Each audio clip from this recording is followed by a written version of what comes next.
जी welcome back, good morning once again. आप देख रहे हैं जियो पाकिस्तान। अब्दुल्ला मकसद हमारा ट्विटर हैंडल है जियो पाकिस्तान टीवी।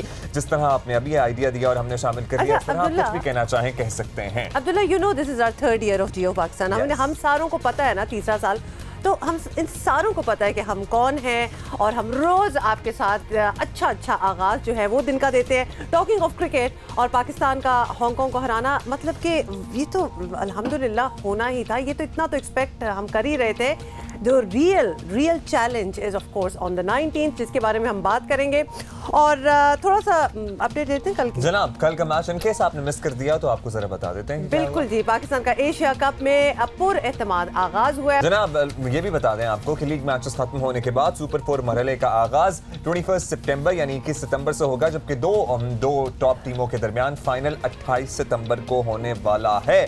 हमारे साथ कौन मौजूद है? हमारे साथ तो इनफैक्ट इस वक्त नहीं मौजूद, जरा दूर हैं हमसे, लेकिन फिर भी हमारे साथ हैं सिकंदर बख्त, हमें दुबई से ज्वाइन कर रहे हैं। सिकंदर बख्त, सबसे पहला सवाल तो ऑब्वियसली माशाल्लाह पाकिस्तान ने जीतना ही था, हांगकांग से तो बिल्कुल ही जीतना था, तो उसके बारे में हम क्या बात करें? आप क्या कर रहे हैं दुबई में, और मुझे और अब्दुल्ला को इस बार भी लेके नहीं गए?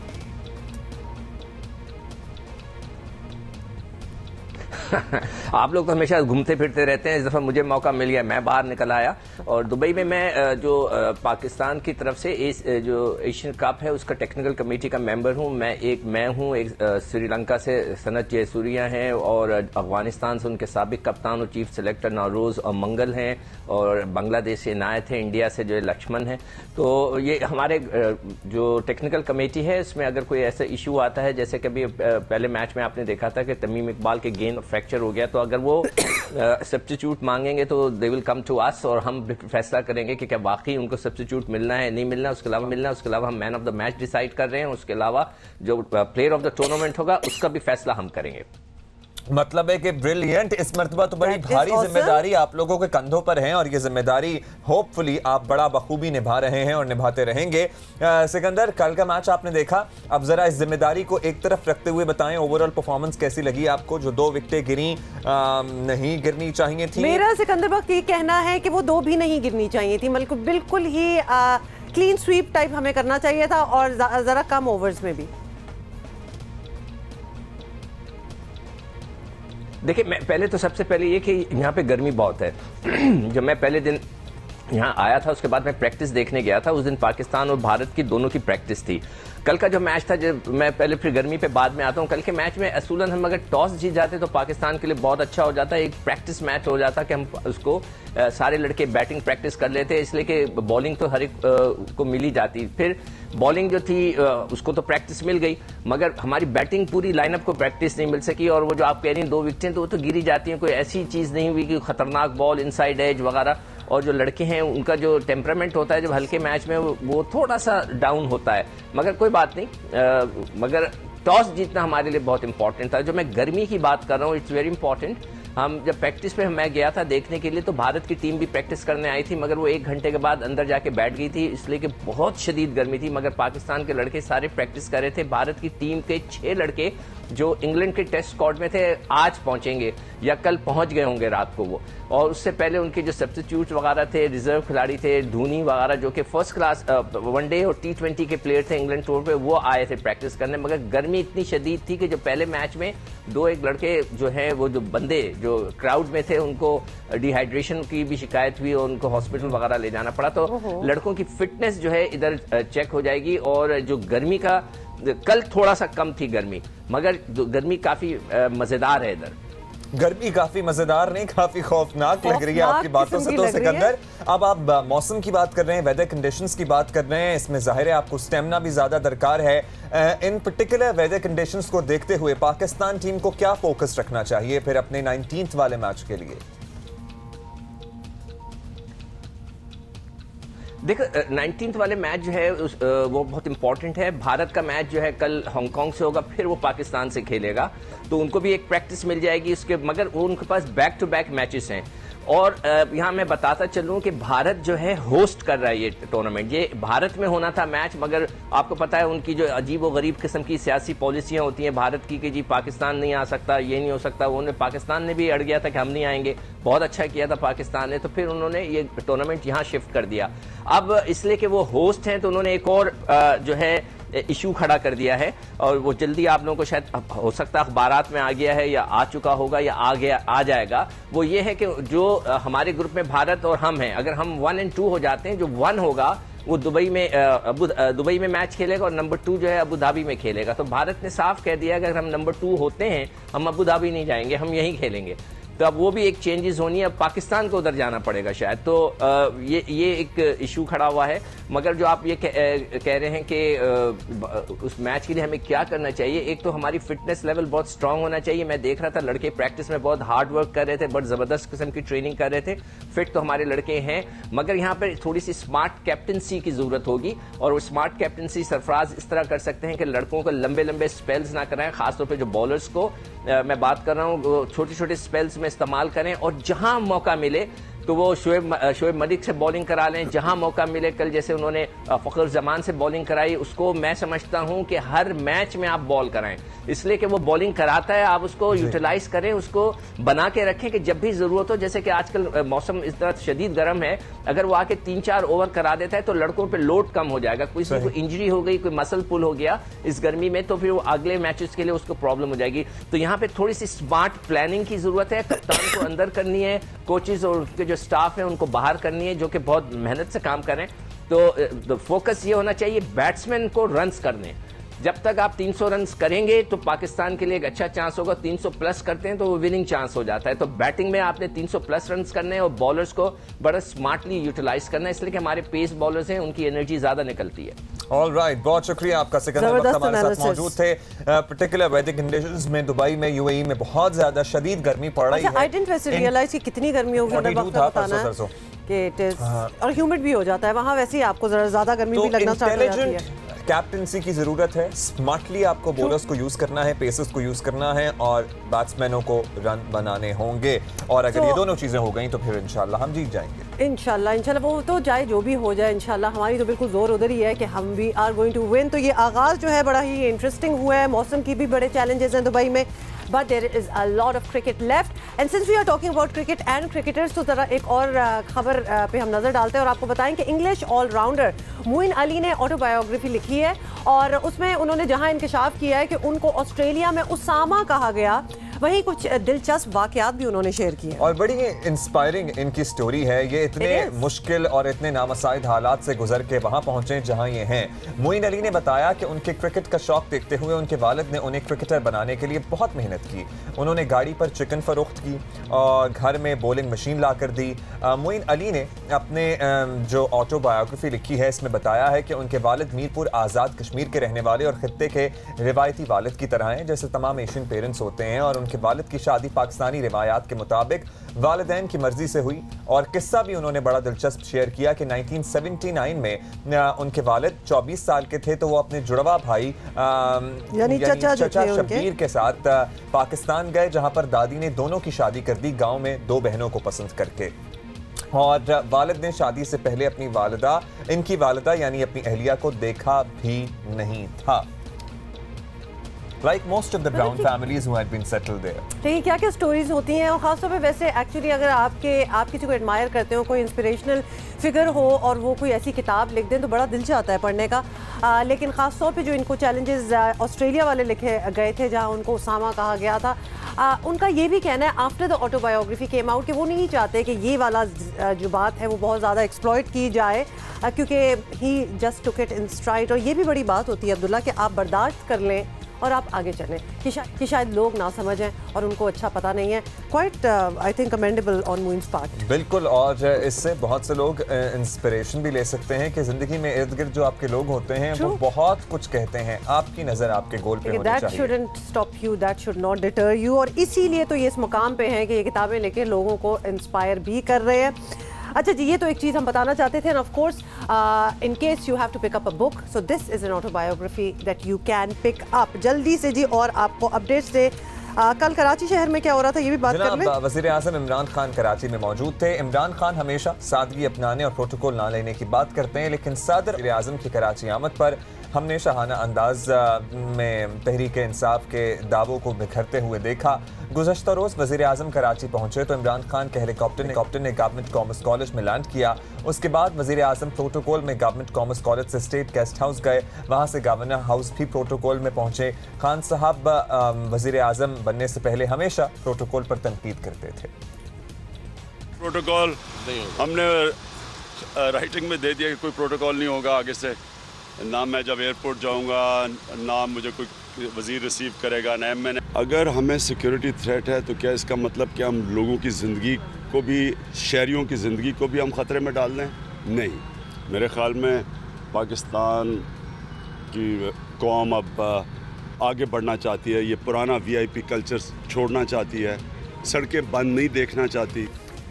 अच्छा जी, जल्दी से आपको याद दिला दें कि इससे पहले 15 सितंबर को सदर आरिफ अलवी भी कराची पहुंचे थे तो 2 दर्जन से जायद गाड़ियों का प्रोटोकॉल उनके हमरा था।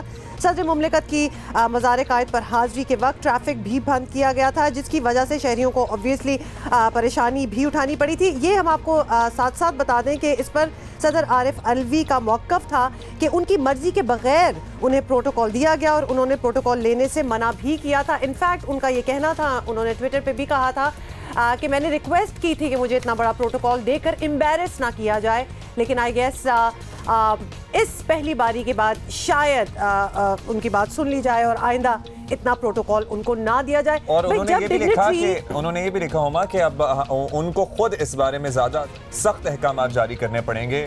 He would have to be firm। और मुझे सॉर्ट ऑफ रिग्रेट नजर आ रहा था वैसे मुझे तो अफसोस इस बात का, जब ये खुद कह रहे हैं भाई हमको प्रोटोकॉल ना दो तो फिर इनको प्रोटोकॉल क्यों दिया जा रहा है। This needs to be definitely address. This is the president of Pakistan saying कि मुझे प्रोटोकॉल ना दे तो फिर सुननी चाहिए। जरा आज की अपडेट देते हैं आपको कि आज क्या होने जा रहा है। सदर पाकिस्तान डॉक्टर आरिफ अलवी आज पार्लियामान से अपना पहला खिताब करेंगे।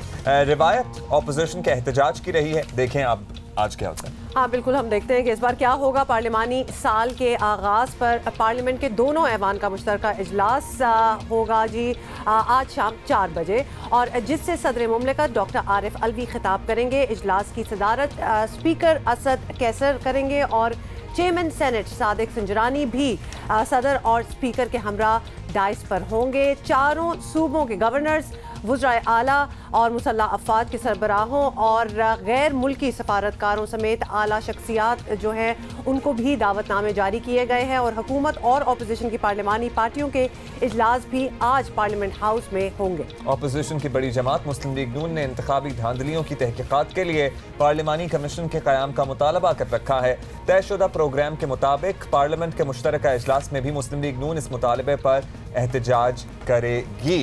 अब इसी पे बात करते हैं सीनियर तज्जियाकार इम्तियाज आलम साहब। इम्तियाज आलम साहब बहुत बहुत शुक्रिया हमें ज्वाइन करने का। पहला सवाल तो यही बनता है कि सदर आरिफ अलवी का पार्लियामान से पहला खिताब है, आपके ख्याल में उन्हें किन टॉपिक्स पे, मौज़ूआत पर फोकस करना चाहिए?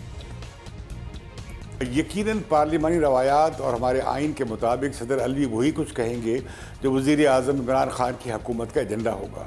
तो लोग इंतज़ार में होंगे कि सदर अलवी आज हुकूमत के एजेंडे को और 1 साल के कम अज़ कम प्रोग्राम को सामने लेकर आएंगे। अब मुल्क में बहुत सी चह मगोइयाँ हो रही हैं, बहस मुबाहिसा हो रहा है कि अभी तक 100 दिन के एजेंडे के हवाले से कोई वाज़ा प्रोग्राम अभी तक सामने नहीं आया है, सिवाय ये जो ऑस्टेरिटी की कैंपेन है, यानी बचत की जो कैंपेन है, उसके अलावा अभी तक कोई बड़े फैसले सामने नहीं आए हैं।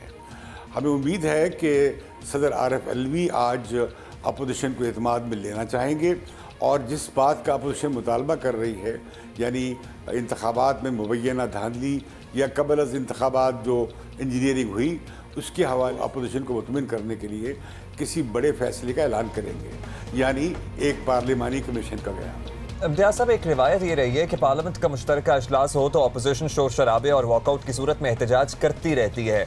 वैसे आपकी हम राय जानना चाहते हैं, अपोजिशन को करना चाहिए? ठीक है, अपोजिशन यकीनन आज के इजलास में हंगामे का इरादा रखती है, क्योंकि जैसे कि शहबाज शरीफ जो लीडर दी अपोजिशन है, उन्होंने ऐलान किया कि जब तक एक पार्लिमानी ताकतवर पार्लिमानी कमीशन का ऐलान नहीं होता जो तहकीकात करे, जायज़ा ले, जो वो इल्ज़ामात लगा रहे हैं इंतखाबात में धांधली के या नताइज को चुराए जाने के, इसके हवाले से अगर कोई ऐलान ना आया तो ये अपोजिशन यकीनन आज के इजलास में हंगामा करेगी। अब देखेंगे ये कि पीपल्स पार्टी का रवैया अख्तियार करती है, क्या वो खामोशी से बैठे रहेंगे या खामोशी से वॉकआउट करेंगे या मुस्लिम लीग की तरह हंगामा आराई करेंगे। मुमकिन है कि स्पीकर और सेनेट के चेयरमैन उससे पहले एक इजलास करके पार्टियों से बात कर सकें कि वो इसका डेकोरम का बना। अच्छा इम्तियाज़ आलम साहब, ज़रा सदर साहब की पर्सनालिटी पे बात कर लेते हैं कि सदर डॉक्टर आरिफ अलवी तहरीक इंसाफ के सरगर्म रहनुमा रहे हैं, तो बतौर सदर पाकिस्तान उन्हें अपने अंदर क्या तब्दीलियाँ लाना चाहिए? आरिफ अलवी जो हैं वो एक बड़े ही पक्के तहरीक इंसाफ के कारकुन रहे हैं, बुनियादी कारकुनों में से हैं और बड़े पुरजोश कारकुन रहे हैं। अभी लगता मुझे यह है कि वो सिंध में भी काफ़ी सरगर्म नज़र आना शुरू हो गए हैं, बाकी जगहों पे वो सरगर्मियाँ करेंगे तो यकीनन उनका किरदार ज़ेर बहस आएगा। बेहतर होगा कि सदर अपने आप पार्टी रुकनीत से मुस्तफ़ी हो जाएं, पार्टी से ख़ुद को अलहदा कर लें और वो कुछ ऐसे कामों पे जोर दें जो समाजी खिदमत में आता है, अवामी फलाह में आता है, माशरे की अखलाक और माशरे में तहजीब और अच्छी रवायात के फ़रोग के लिए काम आता है एक फ़ादर फिगर के तौर पे। लेकिन वो उन्होंने अपना ज़ाहिर किया है इरादा कि वो काफ़ी मुतहरक सदर होंगे और ज़ाहिर है कि ये फिर वो इमरान ख़ान की जो वज़ीर आज़म हैं उनकी मर्ज़ी से करेंगे, उनके इजाज़त से करेंगे। अब जब वो प्राइम मिनिस्टर के मैंडेट से करेंगे तो यकीनन वो पार्टी की तकसीम का शिकार होंगे, जो पार्टी महाजराई का शिकार होंगे, जो कि उन्हें ऐसा नहीं करना चाहिए। उन्हें अपने आप को फासला बनाना चाहिए पार्टी से और पार्टी की हुकूमत से और अपोजिशन के लोगों को भी और उन लोगों को भी जो उनकी जमात के नज़रियात से तफाते, इकोनॉमिस्ट हैं, दानिश्वर हैं, सिविल सोसाइटी के लोग हैं, उन्हें ऑन बोर्ड लें, उनसे एक मुकालमा शुरू करें। ब्रिलियंट, बहुत अच्छी सजेशंस आपने दे दी हैं, शुक्रिया आपका इम्तियाज़ आलम साहब। वैसे इम्तियाज़ आलम साहब थैंक यू तो हमने कर दिया आपको, लेकिन हम कोई बात करना चाहते थे आपसे और वो ये थी कि माशाल्लाह आपने भी अपनी लुक को जिस तरह चेंज किया है ना, जबरदस्त। मतलब ऑनेस्टली मतलब you have to like take a double take to see कि ये इम्तियाज़ आलम साहब ही हैं। इट्स लुकिंग गुड, तारीफ कर रहे हैं हम आपकी, तो बहुत ही अच्छा चेंज है। इलेक्शंस के दिनों में हमें याद है जब मैं आपको नई लुक में पहली दफा इस दफा देखा तो मैं होमा एक दूसरे ये कौन है, ये कौन है? ये बिल्कुल इम्तियाज़ साहब को भी याद है, बिल्कुल इधर ही हम लोग दूसरी बिल्डिंग में थे, we were like taken aback a little, Imtiaz साहब ये क्या हुआ? तो तब्दीली जो है ना वो बड़े फॉर्म्स में आ सकती है, but anyway this is looking good on you. You have been a rock star forever and you look like a rock star now. अच्छा जी, आगे चलें और of course we have our guest waiting for us as well. अब ये बात है ज़रा हम कर देते हैं और फिर उसके बाद हम इजाज़ चौधरी साहब से बात करेंगे। सख्त से सख्त सियासी मुखालिफत कभी हमारे रहनुमाओं को एक दूसरे के गम में शरीक होने से नहीं रोक सकी। वज़ीर आज़म इमरान खान को मियां नवाज शरीफ का दुख बांट कर इस रिवायत का पास रखना चाहिए था। This is one school of thought. आपको ये भी बता दें कि गुज़िश्ता रोज़ पीपल्स पार्टी के चेयरमैन बिलावल भुट्टो और साबिक सदर आसिफ अली जरदारी ने वफ़द के हमरा नवाज शरीफ से मुलाकात की और उनकी अहलिया के इंतकाल पर दुख का इजहार किया। पीपल्स पार्टी की तरफ से यूसुफ रज़ा गिलानी और राजा परवेज़ अशरफ समेत दीगर रहनुमाओं पर मुश्तमिल वफ़द ने नमाज जनाजा में शिरकत की थी। वो एक बहादुर खातून थी और उनकी जमहूरियत के लिए बेतहाशा कुर्बानियाँ हैं और उनको कभी फरामोश नहीं किया जा सकता। आज शरीफ ख़ानदान के दुख में हम बराबर के शरीक हैं। हम मोहतरमा कुलसूम नवाज शरीफ साहबा के जनाजे के लिए पीपल्स पार्टी का वफद आए हैं, उनके ख़ानदान के साथ ताज़ियत करने के लिए भी जनाजा पढ़ने। बेनज़ीर भुट्टो की बहन सनम भुट्टो ने लंदन में हुसैन नवाज से ताज़ियत की। चौधरी शुजात हुसैन ने भी कल नवाज शरीफ से ताज़ियत की, जबकि परवेज़ इलाही नमाज जनाजा में शरीक हुए थे। इसके अलावा भी मुल्क भर से तकरीबन तमाम छोटी बड़ी सियासी जमातें या तो नमाज जनाजा में शरीक हुई थीं या बाद में ताज़ियत की है। नमाज जनाजा में तहरीक इंसाफ का आला सतह का वफ्द भी मौजूद था, तहम वज़ीर आज़म इमरान खान ने बराह रास्त साबिक़ वज़ीर आज़म नवाज शरीफ से ताज़ियत नहीं की। और ये भी हम आपको याद दिला दें कि मई 2013 में वज़ीर आज़म मुंतखब होते ही नवाज शरीफ ने शौकत खानम कैंसर मेमोरियल अस्पताल में इमरान खान की अयादत की थी और हमने फुटेज भी दिखाई है जब वो उस क्रेन से गिर गए थे एक खिताब के दौरान। और बेगम कुलसूम नवाज की वफ़ात पर नवाज शरीफ, मरियम और सफ्तर को 4 रोज़ के लिए पैरोल पर रिहा किया गया है। जिसकी मुद्दत आज शाम 4 बजे खत्म हो जाएगी। Very limited. अगर मुलाकात करनी है किसी को तो आज शाम 4 बजे तक ही साबिक वज़ीर आज़म मियां नवाज शरीफ या उनके अहल खाना से मुलाकात की जा सकती है। PTI रहनुमा एजाज चौधरी साहब हमारे साथ मौजूद हैं। एजाज साहब बहुत शुक्रिया। जानना आपसे चाहते हैं कि शाम 4 बजे तक का वक्त है, क्या ज़ाहिर है उसमें फिर वापस पिंडी भी जाना है, डाला जेल भी जाना है, क्या वज़ीर आज़म इमरान खान मियां मोहम्मद नवाज शरीफ के पास जाने का, उनसे ताज़ियत करने का इरादा रखते हैं? ये जनाजा जो होता है ये फ़र्ज़ किफ़ाया है, आपको मालूम है। इसके साथ साथ जो हुकूमत ने रवैया इख्तियार किया, ग़ालिबन पाकिस्तान की तारीख़ में ये पहली मिसाल होगी कि किसी को पैरोल के ऊपर 5 रोज़ के लिए सिर्फ़ जनाजे में शिरकत और ताज़ियत के लिए आने वाले लोगों से मुलाकात का मौका फ़राहम किया गया हो। इसलिए प्राइम मिनिस्टर जो हैं अपनी ज़िम्मेदारी अदा कर चुके हैं कमा हक़्क़ुहू। और ज़ाहिर है आपको मालूम है कि नवाज़ शरीफ जो हैं वो एक ख़ास कैफियत में हैं और ये चीज़ पूरी दुनिया के सामने जाएगी कि अगर वज़ीर आज़म जो हैं वो कोई ऐसे फ़र्द से मुलाकात करते हैं, ज़ुबानी ताज़ियत जो है वो कर दी गई है और इसके बावजूद यानी कोई कमी नहीं रहेगी। अगर आइंदा ऐसा को मौका आया तो यकीनन ताज़ियत मुलाकात की जाएगी। अच्छा एजाज साहब, मतलब ये 2 सिनारियोज़ हैं कि जब इमरान खान साहब स्टेज से गिरकर ज़ख्मी हुए थे तो मियां नवाज शरीफ खुद उनकी इयादत के लिए गए थे। ऑब्वियसली वो वक्त मुख्तलिफ था, लेकिन आप समझते हैं कि नमाज जनाजा में वज़ीर आज़म को खुद शिरकत करनी चाहिए थी कुलसूम नवाज के? देखिए, जब इमरान खान गिरकर ज़ख्मी हुए थे और मियां नवाज शरीफ ने उनकी इयादत की थी तो ज़ाहिर है दोनों सियासतदान थे और दोनों ने इंतखाब में हिस्सा लिया था और किसी के ऊपर कोई बार नहीं था। इस वक्त नवाज शरीफ साहब के ऊपर एक बार है अदालत की तरफ से। मैं बहुत ज़्यादा खुल के बात नहीं करना चाहता, इस मरले को देख कर लोग समझ जाएंगे जो मैं कहना चाहता हूँ। इसलिए उस वक्त बिल्कुल मुख्तलिफ चीज़ थी और इयादत करना जो है वो एक ऐसा मरला था कि जिसमें दोनों आज़ाद थे पाकिस्तान के अंदर, दोनों सियासतदान थे, तो उसका भी किया गया था। और हमेशा जब भी कोई मरला आता है तो उसको as a gesture of goodwill लिया जाता है। We get your point। उस वक्त ज़ाहिर है सिचुएशंस कुछ और थी और अब सूरत हाल कुछ और है, आप कन्विक्टेड भी हैं। अब ये बता दीजिए, वैसे आपकी उमूमी जो सियासी माहौल है उस पर आपकी राय जानना चाहते हैं हम जौहरी साहब के। आप ख़ुद भी क्योंकि एक पुराने सियासी कारकुन हैं, एक राय अब ये है कि माजी में मुकाबले में आजकल जो सियासी राइवलरी है, मुखालफत है, वो बहुत बढ़ गई है, बर्दाश्त और रवादारी की सियासत ख़त्म होकर रह गई है। Would you agree? बिलाशुबा सियासत के अंदर रवादारी कम हो गई है और जितना मीडिया और इब्लाग का दौर आया है उतना ज़्यादा इसके अंदर तलखी पैदा हुई है। पहले तो मतलब हम ये सुनते थे और पढ़ते थे कि जर्नलिज़म की और इब्लाग की कोई हदूद हैं। एक वो मीडिया कि जिसका एडिटोरियल होता था, कोई एडिटोरियल बोर्ड होता था, कोई अदालती ज़िम्मेदारियाँ होती थीं और अब मीडिया एक बहुत बड़ा हिस्सा उसका कोई अदालती अमला या अदारा नहीं होता, इसलिए जो जिसके मुंह में आता है वो कहता है।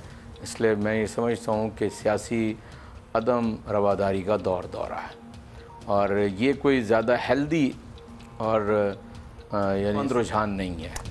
बहुत बहुत शुक्रिया एजाज चौधरी साहब, ये आपका पॉइंट ऑफ व्यू था। Although there are media houses जो कि काफ़ी रिस्पॉन्सिबली रिपोर्ट भी करते हैं, रिस्पॉन्सिबली ओपिनियन भी देते हैं, एडिटोरियल बोर्ड्स भी होते हैं। हम कराची शहर की बात करेंगे, कराची के शहरियों को सहूलियात की फराहमी की बात करेंगे। एक अच्छा पब्लिक ट्रांसपोर्ट सिस्टम कराची को अब तक नसीब नहीं हो सका। कराची में पब्लिक ट्रांसपोर्ट का बड़ा मंसूबा ग्रीन लाइन एक बार फिर ताखीर का शिकार है। शहरी अपनी बुनियादी ज़रूरत को तरस रहे हैं और हुक्काम लापरवाह हैं। ग्रीन लाइन बस मंसूबा कराची वालों के लिए लिए गले की हड्डी बनकर रह गया है। शहर के बीचों बीच गुजरता यह मंसूबा ना तो मुकम्मल हो रहा है, ना ही अब इसे बंद किया जा सकता है। ग्रीन लाइन मंसूबा 26 फरवरी 2016 को शुरू किया गया था, लेकिन अब तक इसे मुकम्मल नहीं किया जा सका। इसे नवंबर 2017 में मुकम्मल होना था, लेकिन फिर डेडलाइन में तोसी करते हुए मई 2018 की तारीख दी गई। वफाक इसकी जिम्मेदारी सिंध पर आयद करता है और सिंध वफाक पर साबका हुकूमत का मौक़िफ़ था कि वफाक अपना काम कर चुका है।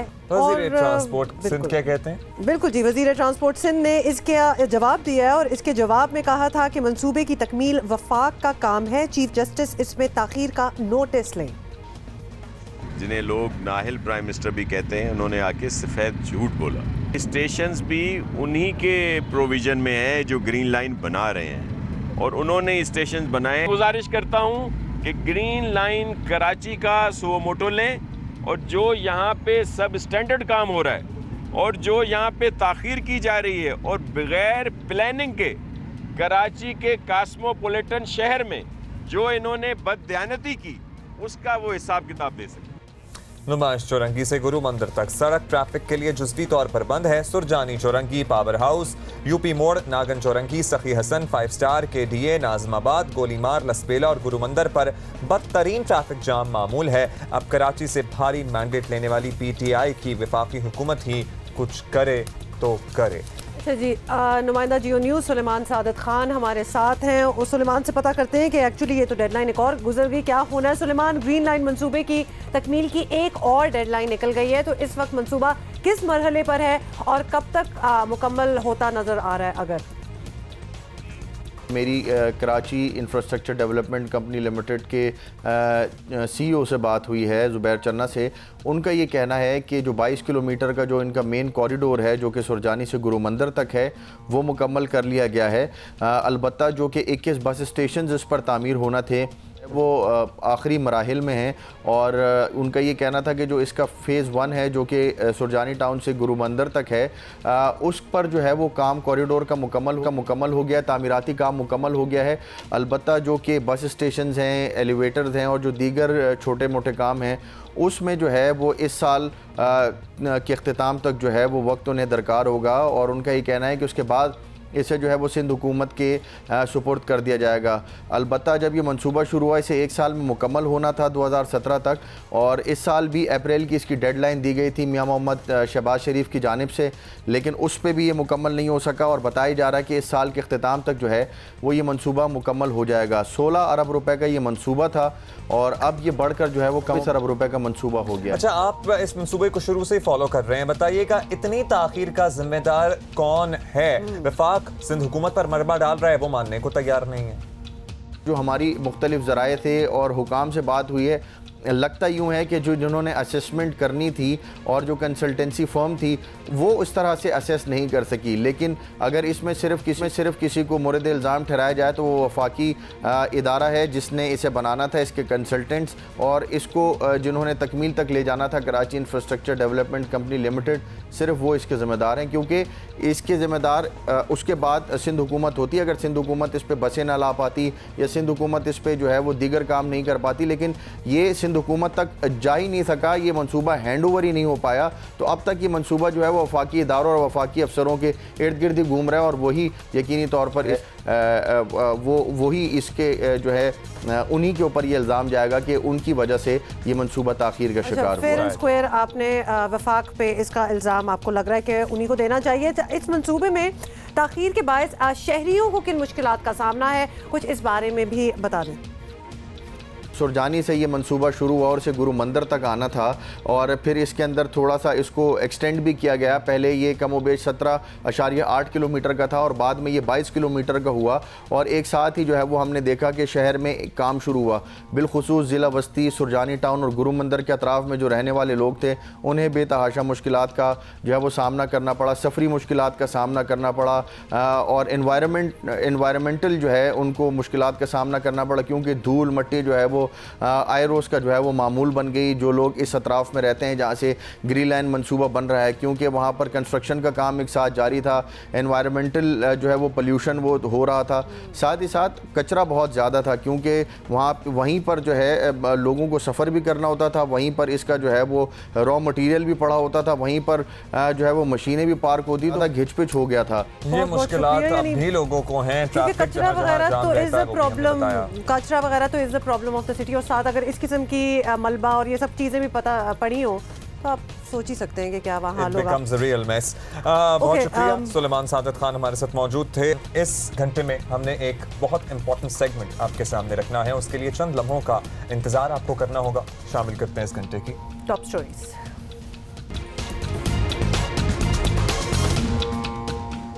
कराची में डकैती के बाद पुलिस फायरिंग से जाँ बहक, 10 साला अमल के वालिदैन सख्त दुख में हैं। कहते हैं बेटी का कातिल एक शख्स या इदारा नहीं, पूरा निजाम है।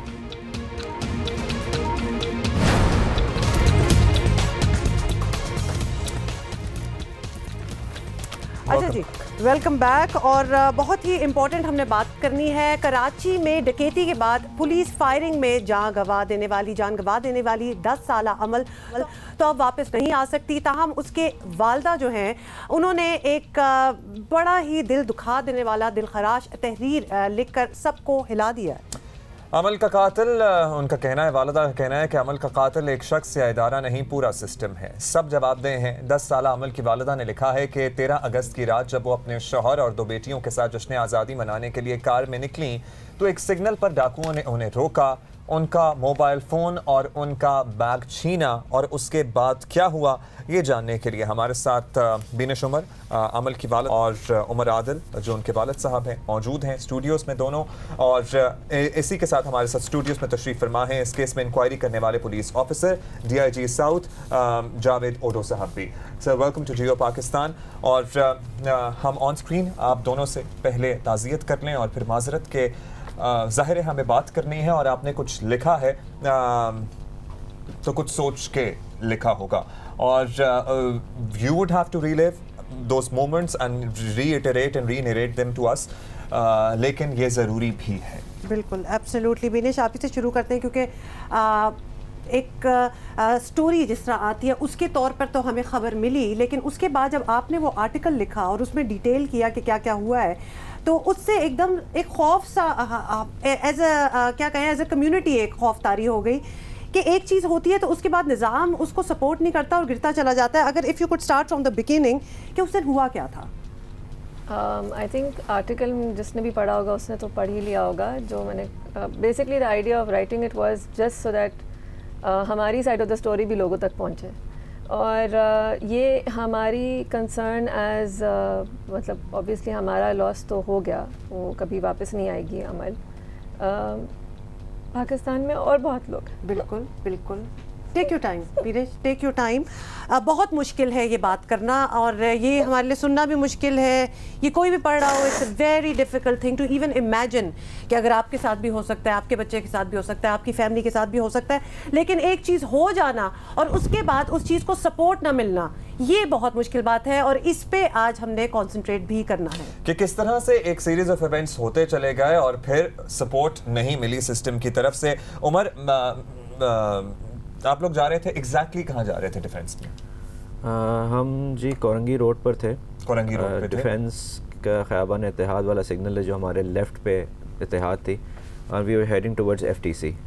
ठीक है, समझ गया आपकी क्या डायरेक्शन थी। सो हम उस पर खड़े हुए थे जब सिग्नल बंद था, तो वो बंदा आया, उसने कहा जी सब चीज़ें दे दें और उसने जिस तरह से बात शुरू करी और शीशे पे टैप करके, जो रवायती इनका तरीका है। सिग्नल पूरा था, लोग भी आसपास देख रहे थे बिकॉज वो signal is known for this, it's not the first time it's happening, every time it happens that जब रश का टाइम होता है और बेइंतहा रश होता है, बेइंतहा। और एज यूजुअल वहाँ पे अंधेरा भी है और सब कुछ वो हमेशा ऐसा ही है, वो हम खैर वो तो सबको पता ही है। अच्छा, ये वो सवाल हैं जो हमने DIG साहब से भी पूछने हैं, बिल्कुल ये हमारे साथ ही हैं इसलिए ताकि हम साथ साथ इधर वर्जन्स कंपेयर करते हैं। उसने फिर मेरा फ़ोन लिया है, बीनिश का बैग लिया है और उसके बाद उसने कहा शीशा ऊपर कर लो और वो पीछे चला गया। We are still standing there around us, लोगों को नज़र आ रहा था कि क्या हो रहा है, बट क्योंकि सिग्नल बंद था सब बेबस खड़े हुए थे।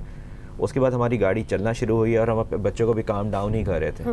जैसे ही गाड़ी ने मूव किया है तो एक फायर की आवाज़ आई है, वो एक जैसे एक राउंड होता है, 2 फायर बैक टू बैक या एक दो फायर, एक बर्स्ट सी आवाज़ आई है, काफ़ी आवाज़, क्लोज रेंज फायर की आवाज़ आई और हमें अपने विंड स्क्रीन पे इम्पैक्ट लगा है। तो उस वक्त हमें अंदाज़ा नहीं हो कि गोली कहाँ से आई है। फर्स्ट वो ये था कि शायद ऊपर से किसी ने हवाई फायर की है, और जब शीशे पे लगा था, moment we turn around to look at our daughters, तो Amal was lying on the seat because she was told to के नीचे स्टे लो।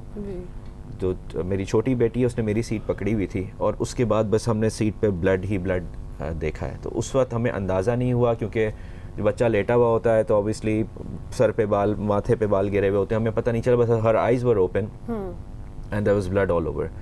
तो बीन सेड के जी she is been hit somebody, और वी डिडंट रियलाइज़ कि कहाँ लगी है गोली, कैसे लगी है। But the next thing we thought of, क्योंकि सिग्नल खुला था कि हम we rush to the hospital. फिर मैंने अपना शीशा नीचे किया, मैंने निकल के लोगों को चीखें मारी कि जी गोली लग गई है, रास्ता दें, मुझे रास्ता दें। और वो 13 अगस्त की नाइट है, रश था, पीपल हेल्पफुल। लकीली भी मेरे रिलेटिव की गाड़ी साथ ही आ गई, उन्होंने देखा जब, तो उन्होंने कहा क्या हुआ है, तो मैंने उनको बताया, तो साथ साथ हम लोग within 3 minutes we reached NMC। When I lifted her up there was blood all over the car, और छोटी बेटी के ऊपर भी। I took her inside the hospital and then उन्होंने दे इंट्यूबेटेड हर, उसको ट्यूब उन्होंने गले में लगाई है और एक पट्टी उन्होंने माथे पे रख दी। और next thing they said was कि you don't have time, take her to Jinnah और टेक हर टू AKU। लेकिन she was alive. Yes, she was alive. They said that's why they were saying कि take her to Jinnah, take her. तो why did the emergency say कि take her to Jinnah? अब ये सवाल हमारा था कि either they were like कि जी केस इतना बिगड़ चुका है कि आप इसे ले जाएं, जो बज़ाहिर वो कह रहे थे। Right. तो हमने कहा कि हम हॉस्पिटल में हैं, तो के जी आप फ़ोन कर लें, एम्बुलेंस को फ़ोन कर लें। NMC का वर्जन भी हमसे ज़राए के ज़रिए पहुंचा है, वो लेकिन भी पहले हम तो हम करेंगे। उधर चले जाते हैं कि उस जगह पे जहाँ वारदात हुई है वो बड़ी एक कॉमन प्रैक्टिस वो जगह हो चुकी है। इन लोगों के साथ तो हो गया, कुछ बता रहे हैं, हम लोगों ने सुना हुआ है, वहाँ दोस्त यार भी हमें रोकते हैं जाने से कि रात को उधर ना जाना, लाइटें भी नहीं है, रश वाला वो चौक है, वारदातें भी वहाँ होती हैं। It is common practice, it is well known, फिर भी कुछ नहीं हो रहा था। देखिए, सबसे पहले तो मैं बीनिस से और उमर से दोबारा कराची पुलिस की तरफ से माज़रत करना चाहूँगा। हम खुद भी पेरेंट्स हैं, सिर्फ पुलिस ऑफिसर नहीं हैं। मेरे एडिशनल IG साहब और दूसरे अफसरान इनके घर भी जा चुके, और क्योंकि हम समझते हैं कि this is not routine case, बड़ा एक्स्ट्रा ऑर्डनरी पेनफुल होगा, स्पेशली फॉर द फैमिली। हमारी इस ताज़ियत या इससे बच्ची तो वापस नहीं आ सकती, लेकिन ये डेफिनेटली है, बल्कि इनको हमने भी कहा था कि बहुत सी चीज़ें ऐसी हैं, इनहेरेंट है हमारे सिस्टम में, जिस पे डिस्कशन होना चाहिए सोसाइटी की तरफ से, ताकि बेहतर ये करें कि इस तरह के हादसा दोबारा ना हो। ये जो इंसिडेंट आपने बात की है, मैं थोड़ा सा पहले अगर मैं ज़्यादा यानी कि ये बुरा महसूस ना हो, तो मैं थोड़ा सा आपको बता दूं कि चंद अरसा पहले तक कराची में एवरेज तकरीबन एक मौका पे तो 1200 आपकी किलिंग थी साल की। इस साल 350 से ज़्यादा किलिंग मर्डर्स टोटल नहीं है। एकदम से 3-4 टाइम्स किलिंग्स वगैरह कम हुई। एक्सटॉर्शन आपके पास आलमोस्ट ज़िल्च है, आपके पास किडनैपिंग फॉर रैंसम ज़ीरो है इस वक्त। अल्लाह, बैंक डिकॉयटी एंड रॉबरी आप रोजाना उसमें यकीनन पुलिस की भी बहुत कुर्बानियां हैं, और कराची ऑपरेशन में। लेकिन मैं एक चीज़ बताता हूँ कि अभी now we are back to the basics. हम कराची में अल्लाह के फजल से रूटीन पुलिसिंग कर रहे हैं काफ़ी अरसे के बाद। रूटीन पुलिसिंग के बहुत से प्रॉब्लम्स हैं, जिस तरह आपने बताया कि क्राइम रिलोकेट होता है, जो आपने बात की, हुमा ने बात की कि इसी इंसिडेंट, ये जो ख़ास सिग्नल है, इसके हवाले से पहले भी इंसिडेंट हो चुके हैं, तो बिल्कुल हो चुके हैं। हमारे जो हॉट स्पॉट्स या ब्लैक स्पॉट्स होते हैं, उन पे हम बिल्कुल, जब क्राइम बढ़ता है हम उनको मेन करते हैं, उधर हमारी डिप्लॉयमेंट होती है या पेट्रोलिंग होती है। सर, ये 13 अगस्त की रात, लेकिन दिन स्पेशल है, ये आम दिन नहीं है। ज़्यादा होता है, मैं आपको बता दूं, सिक्योरिटी मेजर्स भी ज़्यादा होते हैं। देखिए, पुलिस की प्रेजेंस थी वहाँ पे, पुलिस के स्क्वाड्स थे, तभी तो 2 मोबाइल जो है, जो अपने मोटरसाइकिल सवार पुलिस की। सर ये भी हम याद दिला दें और अपने व्यूअर्स को भी बता दें कि यहाँ उस इलाके में, उस एरिया में जहाँ इनके साथ ही हुआ, ऑलरेडी कोई 11-12 हो चुके थे स्नैचेस। वो ऑलरेडी जो आप पकड़ रहे थे, जिनको जो मुलजिम थे, वो ऑलरेडी करते चले आ रहे थे कार्रवाई। रिक्शा में, ये रिक्शा का जो गैंग है जिसमें से बाद में एक मारा गया, ये तकरीबन तीसरी या चौथी वारदात ये मुसलसल कोरंगी से इन्होंने शुरू किया, फिर फरेया के इलाके में गए और जहाँ पे ये घूम रहे थे सवारी की तलाश में या साथ में वारदात भी कर रहे थे, फिर आखिर में पुलिस से इनकाउंटर इनका इस पॉइंट पे हुआ। और जो वहाँ पे इंक्वायरी हमने की तो उससे पता चला कि उनको बताया गया, जो दोनों पुलिस के मोटरसाइकिल सवार थे, कि आगे डकैती हो रही है।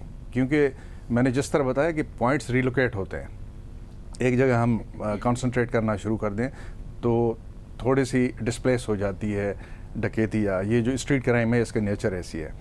वहाँ पे ये मौके पे पहुँचा और बदकिस्मती से इसने जिस तरह एक पुलिस एक्शन किया, जो कि मेरे ख्याल में बड़ा गलत किया, क्योंकि एक जावेद साहब AK-47 से police action on a public place जहाँ पे नॉर्मल रूटीन से ज्यादा रश है क्योंकि फेस्टिविटी चल रही है, मुल्क में इंडिपेंडेंस डे सेलिब्रेट हो रहा है, वहां 9mm की पिस्तौलें होती हैं यूजुअली इन क्रिमिनल्स के पास, यहाँ पे आप लोग ये क्लैशनकोफे लेके सड़कों पे घूम रहे हैं। मतलब ये तो एक असॉल्ट राइफल है, उसने तो एक गाड़ी को चीरते हुए, शीशे चीरते हुए बीच में जाना ही है। I totally agree as a law enforcing officer, this is something जो मैं इसके टोटली अगेंस्ट, मैं पहले भी उमर से भी बात कर चुका हूँ कि we are against it. Normal Kosovo में हम रहे, United Nations peace keeping force में 42 पुलिस फोर्सेस थी जिनके साथ हम काम करते थे, और वो इस बात पे जब डिस्कशन होता पुलिस का कि हमारा जो standard police weapon is AK-47, उस पर वो कभी कभार हमारा मजाक उड़ाते थे, बल्कि वो कहते तुम्हारी तो जो कोलेट्रल डैमेज है, जो शहरियों की जो इस तरह के सानेहात और कैजुअल्टीज़ हैं वो तो थाउजेंड्स में होगी। तो हमने कहा थाउजेंड्स में नहीं है, but they are there.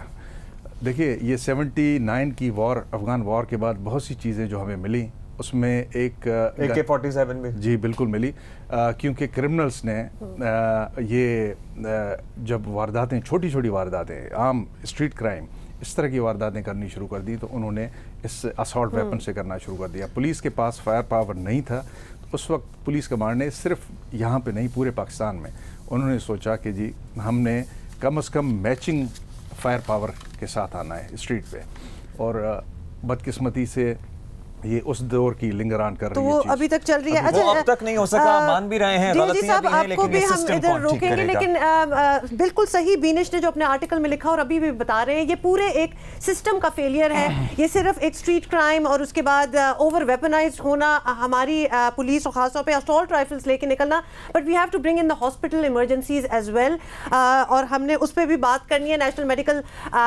Centre की जानिब से फौरी तौर पर कोई मौक़िफ़ नहीं दिया गया, ताहम अस्पताल ज़राए कहते हैं कि अमल को जब वहां लाया गया था तो वो दम तोड़ चुकी थी। लेकिन इसी वक्त हम बात करेंगे जी, हमारे साथ हैं डॉक्टर अली रज़ा, जो कराची के ज़ियाउद्दीन अस्पताल के इमरजेंसी के साबिक हेड रहे हैं। उनसे ज़रा हम समझ लें कि जब इमरजेंसी में इस तरह कोई पेशेंट आता है तो उसके साथ क्या प्रोसीजर होता है। बहुत बहुत शुक्रिया डॉक्टर अली। इनका ये कहना है, बीनिश और उमर का, कि जब ये बच्ची को लेके NMC गए तो उन्होंने लिटरली उनको देखा, बिल्कुल ही सरसरी सी फर्स्ट एड टाइप दिया और फिर उनको कहा कि आप इसको ले जाएं किसी और हॉस्पिटल।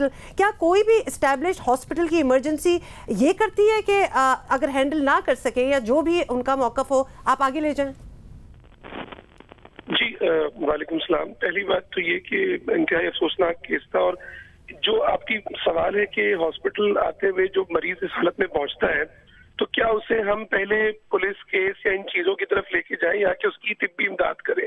तो पहली बात तो ये कि जितने भी टर्शरी केयर हॉस्पिटल हैं कराची में वो इस तरह नहीं करते, वो बिल्कुल तिब्बी इमदाद पहले देते हैं, साथ साथ करीबी पुलिस स्टेशन को इतला करते हैं कि हमारे पास इस तरह का पेशेंट आया है। लेकिन जो जानी नुकसान हो सकता है उसकी उस नौयत के जो केसेस होते हैं उनको उसी वक्त हैंडल किया जाता है। ऐसा नहीं होता कि उन मरीजों को फौरन रेफर कर दिया जाए। सबसे बड़ी बात इस केस में ये भी, जो वाकया हुआ और जो सारा सिनेरियो था, उसमें मुझे ये भी एक शिकवा ये है हमारी हुकूमत से, हमारी पिछली हुकूमतों से, कि हमारे पास आबादी के लिहाज से प्रॉपर सेंटर्स नहीं है।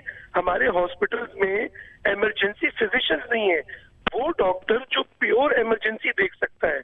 हम ऐसे डॉक्टर की बात नहीं कर रहे जो नज़ला, जुकाम, खांसी या नमोनिया देख रहा है। ये वो डॉक्टर है जो pure emergency, trauma, injury, medical emergency, उन सबको बैक वक्त देख सकता है। दुनिया में अब ये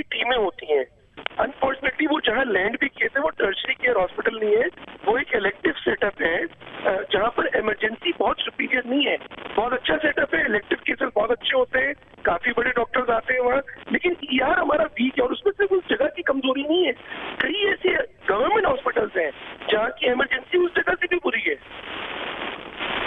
तो डॉक्टर साहब, अब यहाँ पे हमें जो रीजन समझ आती है, दे वर नॉट इक्विप्ड, उनके पास फैसिलिटी नहीं थी कि वो उस बच्ची को ट्रीट कर सकते, इसलिए उन्होंने रेफर कर दिया। आपको भी यही समझ आ रही है सूरत हाल? नहीं, देखिए ना, ये भी बड़ा इनह्यूमन और अनएथिकल है ना रेफर। तो मेरा ये ख्याल है कि उनको एटलीस्ट लड़की को अंदर लेकर के उसको असेस करते, भले अगर उसकी डेथ भी हो गई थी तो कम अज कम उसको रीअसेस करते कि क्या हम CPR कर सकते हैं, क्या ये रिवाइव कर सकते हैं, और उस वक्त कॉल करते जिना कि आप एम्बुलेंस अरेंज करें और बच्ची को फिर वहां ले जाएं।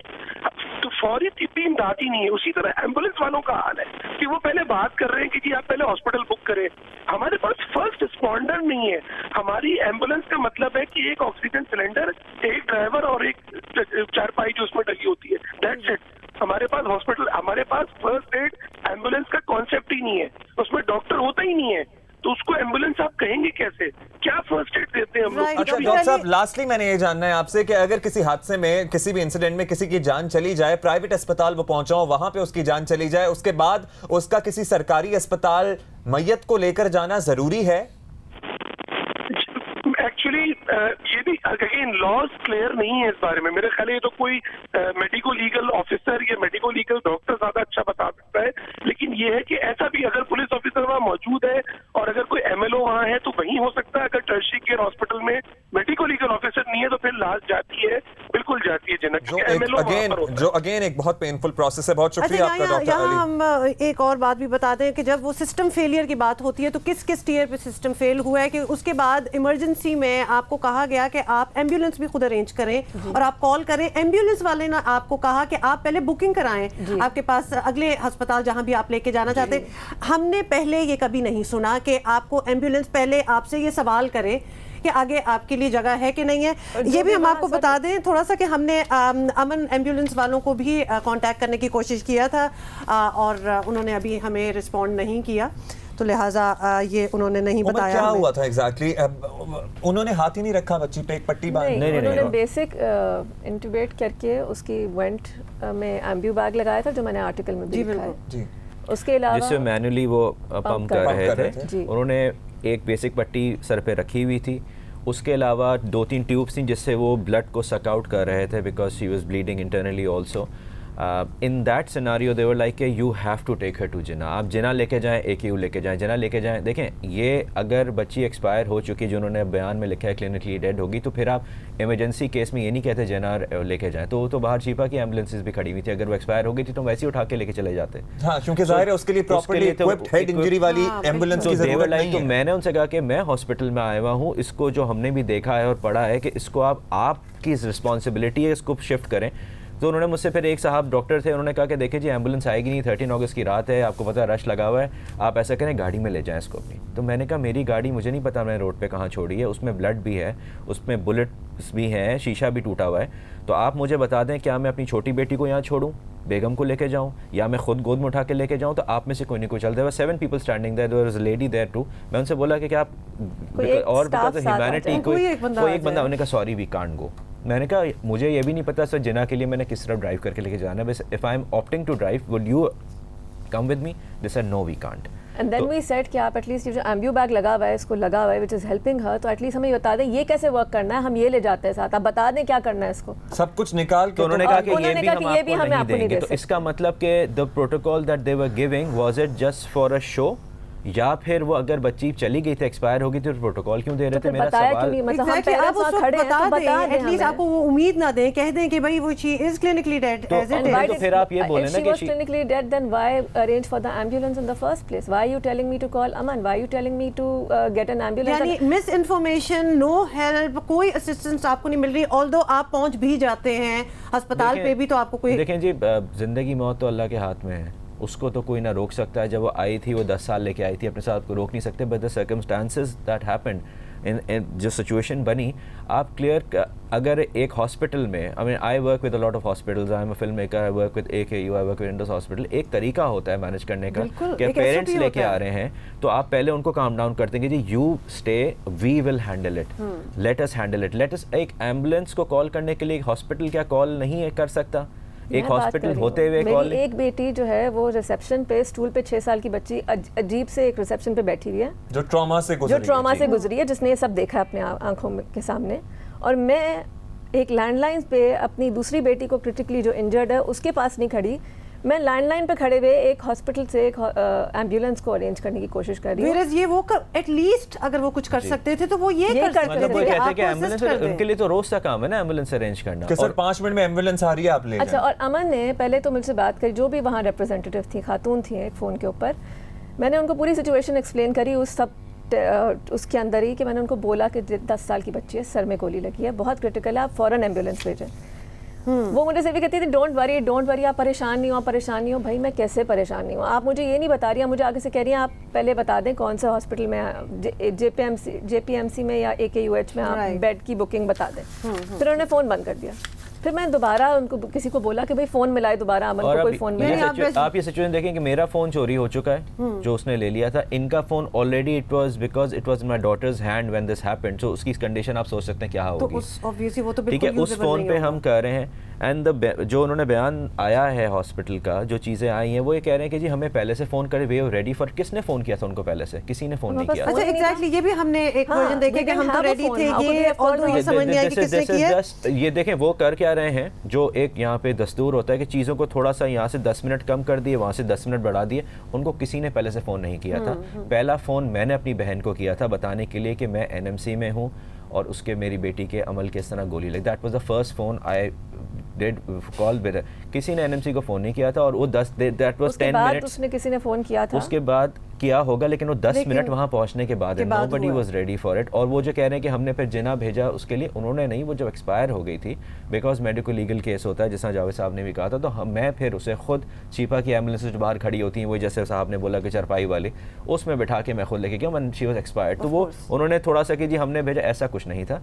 The reason they were asking for an emergency ambulance because she was breathing. और इसमें कितना वक्त आपका लगा? देखिए मुझे 3 से 4 मिनट मुझे बुलेट फायरिंग के बाद 3 से 4 मिनट पहुंचने में लगे हैं मुझे वहाँ पे, और कोई 15 मिनट हमें वहाँ पे लगे। मतलब ये बड़ा क्रूशल टाइम है, this is actually a lot of time, life और डेथ के बीच में आप यही तो चंद सेकंड मिनट होते हैं जिससे फ़र्क पड़ता है। अमन फाउंडेशन के किसी भी नुमाइंदे से हमने कोशिश की बात करने के लिए, वो कुछ आके अपना बेशक एक्सप्लेनेशन दे दें, कुछ अपने बेशक सही शायद उनकी भी बात हो, कुछ तो बोलें, बताएं कि उस दिन क्या हुआ, कुछ बता दें हमें कि किस तरह से कुछ बता दें हमें कि किस तरह से आप लोगों ने ये कह दिया। इन दोनों वालिदैन का जो मौक़िफ़ है कि वहाँ पे कमरा होगा तो हम आपको लेके जाएंगे।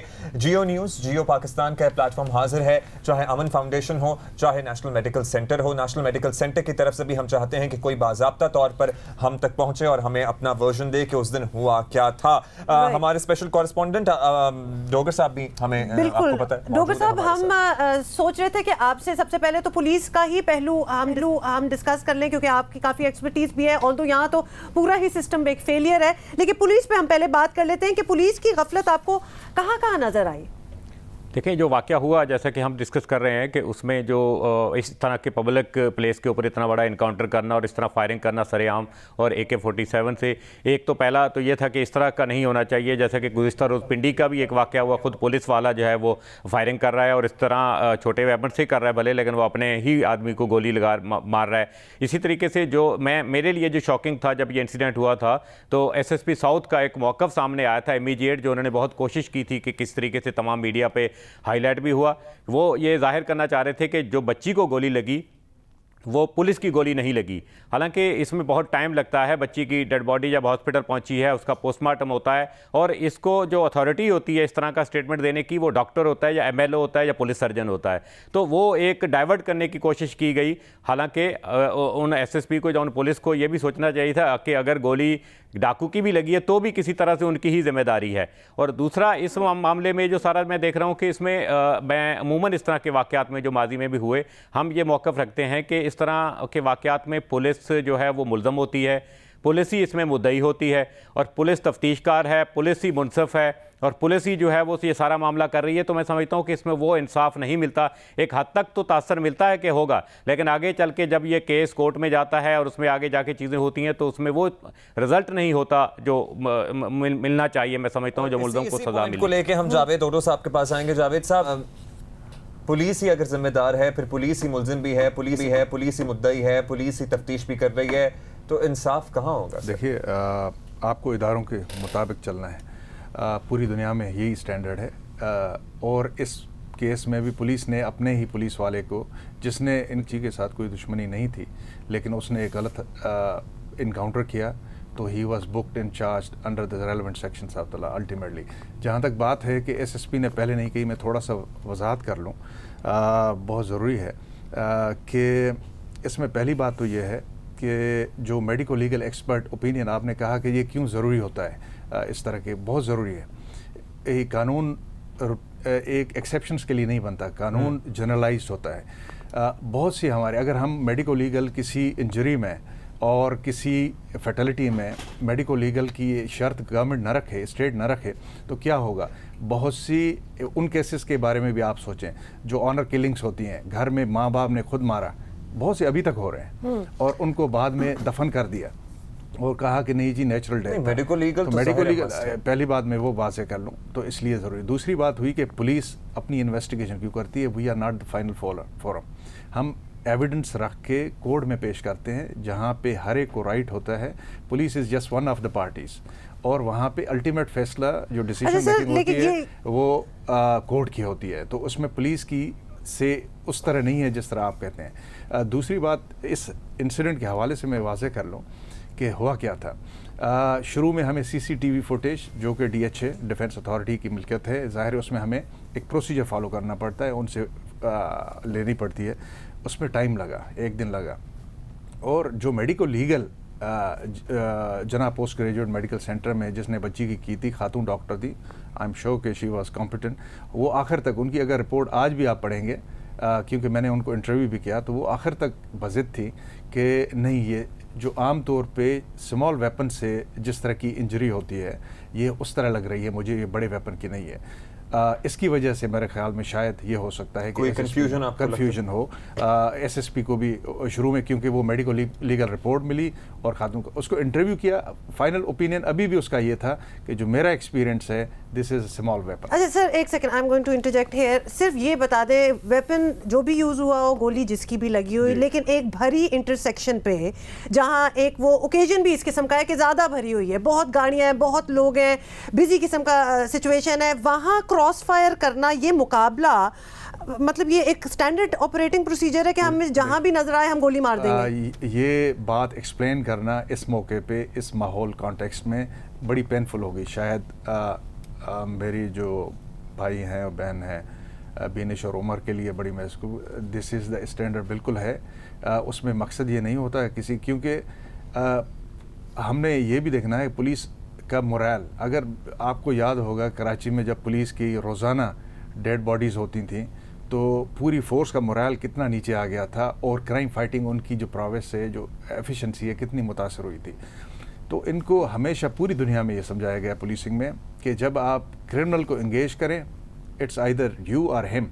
और आपने उस वक्त, अगर मैं तो आपको यहाँ का क्या, अमेरिका का देख लें, वेस्टर्न जो एक सो कॉल्ड सिविलाइज्ड नेशंस हैं, उसमें अगर आपको पुलिस को एसओपी के मुताबिक ये इजाज़त दी गई है कि अगर आप तसव्वुर करते हैं कि उसने अपने हाथ लगाया है अपनी जेब में और हो सकता है कि वेपन हो, तो आप you have the right to shoot him first, ठीक है, इवन इफ यू सस्पेक्ट, लेकिन हमारे मुल्क में ये है 1000 people around you, बिल्कुल पहले आपने उसको मारना है। उसका मकसद ये नहीं होता कि 1000 पीपल को आपने मारा, कोलैटरल डैमेज को बालाए ताक रखते हुए आपने मारा। नहीं, देखिए इसमें मैं आपको एग्जैक्टली वेपन्स भी हम देख रहे हैं, बड़ा अच्छा इन्होंने पॉइंट आउट किया है। मैं आपको अगर ये बात आप करते हैं तो कराची में हम ऑन एवरेज एक साल में 950 के 9,500 के करीब क्रिमिनल्स पकड़ने, जिसमें पीओ, एब्सकॉन्डर्स, वेपन्स, इलिसिट वेपन के साथ लोग होते हैं, स्ट्रीट क्रिमिनल्स होते हैं, बड़े मर्डरर्स होते हैं, और सब तकरीबन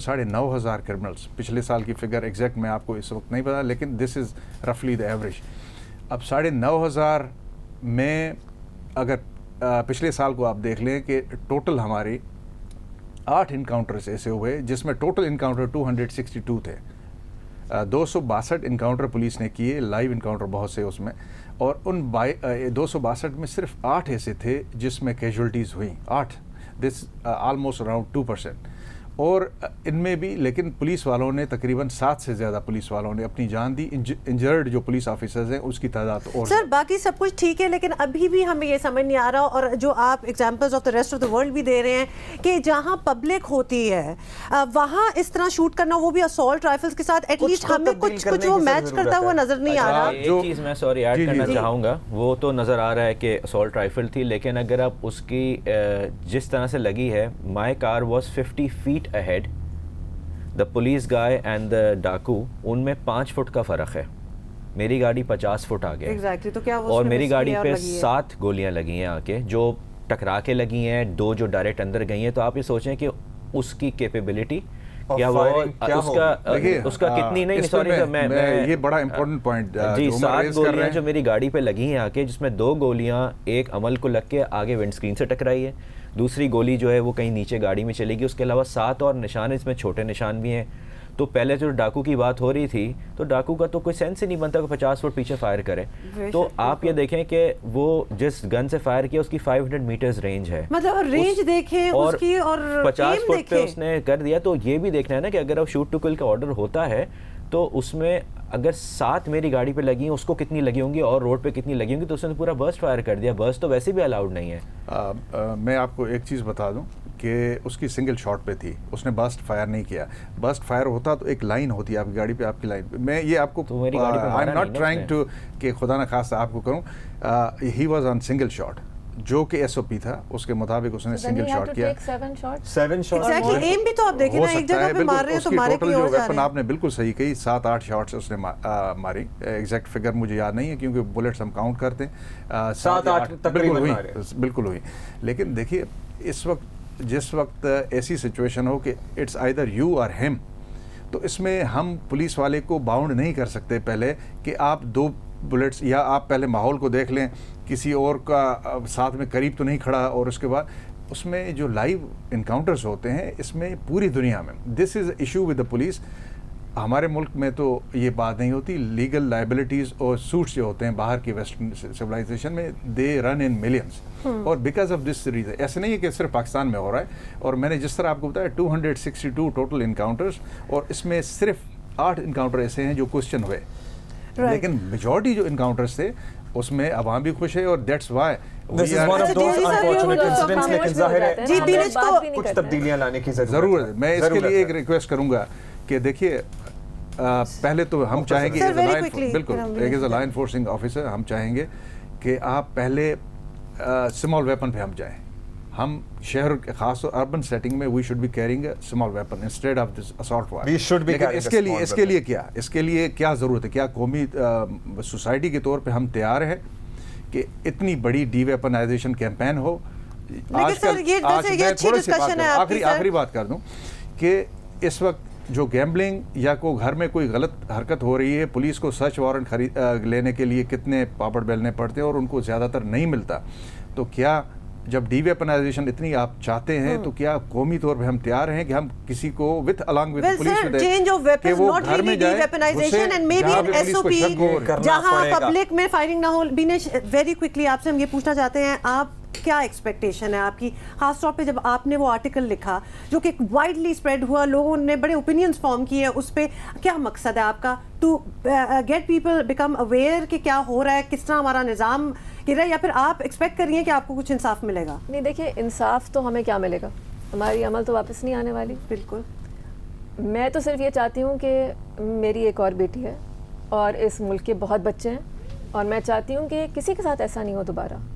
और अगर किसी के साथ कभी गलती से, मतलब ऑब्वियसली पुलिस ने गलती से ही फायर किया, इट इज़ नेग्लिजेंस, ठीक है, but there should be accountability for that negligence. कि अगर आपसे गलती होगी तो आपको भी पूछा जाएगा कि आप, you are not above the law. कि अगर आप पुलिस वाले हैं, आपने वर्दी पहनी हुई है, तो उसका ये मतलब नहीं है कि आपकी गर्दन नहीं पकड़ी जाएगी अगर आपसे गलती होगी तो। और आइंदा अगर कभी सड़कों के ऊपर जाकर जो आप जिसको कहते हैं कोलैटरल डैमेज, वो भी इंसान है किसी का बच्चा है, किसी का बाप है, किसी की माँ है, किसी की बेटी है, इस तरह से उसको आप इतने इंसेंसिटिव होके और इतनी ह्यूमैनिटी को हम भूल चुके हैं कि हमें कोई अंदाज़ा ही नहीं है कि मतलब ये इंसान है, सबसे किसी की जान है। आप ये देखें कि वो आपने सही कहा कि वो लेकिन पुलिस वाले की ट्रेनिंग में ये पार्ट होता है कि जी मैं अगर मेरी शक्ल देख के फायर करेगा ये तो मैं ना पढ़ूं बीच में। आपने एनकाउंटर की बात की, वो तो नहीं, उसने कोई होस्टेज थोड़ी लिया हुआ था, हमें ना उस घर लिया हुआ था, ना उसने किसी की कोई गन रखी हुई थी, वो तो डरा के अपना सामान कर रहा था। वो सिचुएशन तो वो भी तो मतलब मैं तो अभी ये सोचूं कि अगर मैं ये दुआ करती कि उसको पुलिस आती ही नहीं वहाँ पे तो मेरी बच्ची आज मेरे साथ बैठी होती कि पुलिस को आना ही नहीं चाहिए था, तो डाकू बेहतर था पुलिस। देखें वो बात सही है, लेकिन असेस करनी चाहिए ना सिचुएशन के ये एनकाउंटर वाली जगह है। एनकाउंटर तो इसलिए हुआ ना कि पुलिस ने वहाँ पे आके किया क्योंकि आपके पास तो वहाँ पर उसको फॉलो करना, जब उन्होंने बता दिया था कि रिक्शा है तो रिक्शा को फॉलो करते, आपके फिर सीसीटीवी फुटेज वो सब चीजें आ जाती हैं सामने। देखिए उस जगह पे आप अनफोल्ड हुए, उसके बाद अस्पताल में जो हुआ वो भी एक आंखें खोल देने वाली चीज है। यही है ना कि अस्पताल का भी और उनको पता होना चाहिए क्योंकि ये होता है जी रिफॉर्म्स लाएंगे, ये करेंगे, वो करेंगे। बॉटम लाइन ये है कि they have failed, it's time to pay back now. इस टाइम के उनको अब एहसास दिलाना चाहिए ताकि आइंदा हम इसी नोट पे उमर इसी नोट पे हम कहना चाहेंगे कि चीफ जस्टिस आजकल जरा निजी अस्पताल के मामला देख रहे हैं, वो इस बात पे भी जरा गौर करें कि जब कोई इमरजेंसी में निजी अस्पताल पहुंचता है तो वहां पे क्या उसे पहले तिब्बी इमदाद दी जा रही है या फिर उससे कहा जाता है कि पहले पुलिस अफसर को लेके आओ, मेडिकल लीगल कराएं, उसके बाद हम तुम्हारे बच्चे, बहन, भाई, बेटे पे हाथ रखेंगे। इस मामले पे भी गौर होना चाहिए और हम यही दुआ करेंगे कि किसी के साथ ये ना हो जो विनेश और उमर के साथ हुआ है। Nobody has to go through that. बहुत बहुत शुक्रिया आपके आने का, और जो आप ये रेस कर रही हैं, ये वॉइस, ये अवेयरनेस लोगों के तक आनी चाहिए, ये बहुत हिम्मत वाली बात है। डीआईजी साहब बहुत बहुत शुक्रिया आपका भी, लेकिन our discussion should continue some other time. अच्छा जी, अफजल नदीम डोगे साहब आपका भी बेहद शुक्रिया, आपने भी हमें अपनी इनपुट दी। मुश्किल होगा यकीनन आप लोगों के लिए भी इतनी दर्दनाक किस्म की बात, एंड टू इतने कामली अमल के पेरेंट्स ने हमें बताया है कि एक्चुअली उस दिन हुआ क्या, and they are fighting for that justice. वो एक्चुअली अमल तो चली गई और बिल्कुल वो सही कह के गए हैं कि अब वो ये चाहते हैं कि निज़ाम बदले, तो लिहाजा आप जो चीज़ कर सकते हैं उनके लिए there is a page they have made on Facebook, justice for Amal Umar, उसको फॉलो करें, उस पर अपडेट्स दें और अवेयरनेस फैलाएं और मजबूर करें कि सिस्टम्स जो हैं they need to be upgraded किए और तब्दील हो। आबदी साहब हमारे साथ मौजूद हैं, करियर काउंसलर हैं। आबदी साहब बहुत शुक्रिया। आबदी साहब, वज़ीर आज़म इमरान खान ने कौम से अपने पहले खिताब में कहा है कि तालीम के शोबे में हंगामी तौर पर काम करने की ज़रूरत है। वज़ीर आज़म ने तालीम से महरूम 2 करोड़ से ज़ायद बच्चों को स्कूलों तक लाने के अज़्म का भी इज़हार किया। आपका मशवरा क्या होगा, किस तरह से मकासद हासिल किए जा सकते हैं? हमने जो है अपने तालीमी इस्लाहात लाने हैं या इन बच्चों को जिनका आपने ज़िक्र किया वापस स्कूल में लाना है, अपनी क्वालिटी को बेहतर करना है, गवर्नमेंट स्कूल्स को अगर हमने बेहतर करना है तो जो स्टैटिस्टिक्स है उसको देखना पड़ेगा और उसको इम्प्रूव करना पड़ेगा। और उसके लिए ये हमें देखना पड़ेगा कि इस वक्त जो 22 मिलियन बच्चे हैं इसमें से तकरीबन 57% से ज़्यादा एक स्टैटिस्टिक्स के मुताबिक बच्चे हैं जो बहुत ही गरीब फैमिली से ताल्लुक़ रखते हैं, बहुत ही लो इनकम लेवल से ताल्लुक़ रखते हैं। और इसी तरह इसमें जो 37 बच्चों के ऊपर तकरीबन एक टीचर है और तकरीबन 18% टीचर जो हैं वो एब्सेंटीज़ में हैं। उसके अलावा तकरीबन कोई 65% के करीब जो है वो ऐसे इंफ्रास्ट्रक्चर्स हैं जिनकी बाउंड्री वॉल्स नहीं हैं।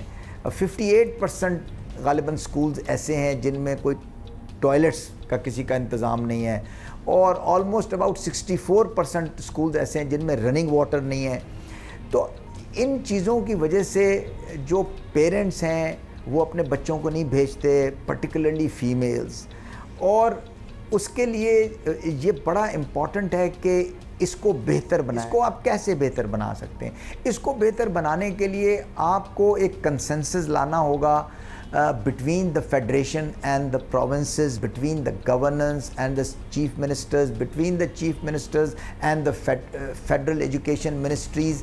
इनको आपको एक लेवल पे लाना होगा। किस तरह से किया जा सकता है? होपफुली हमारे तवस्सुत से आपकी सजेशंस पहुंच गई होंगी हुकूमत तक।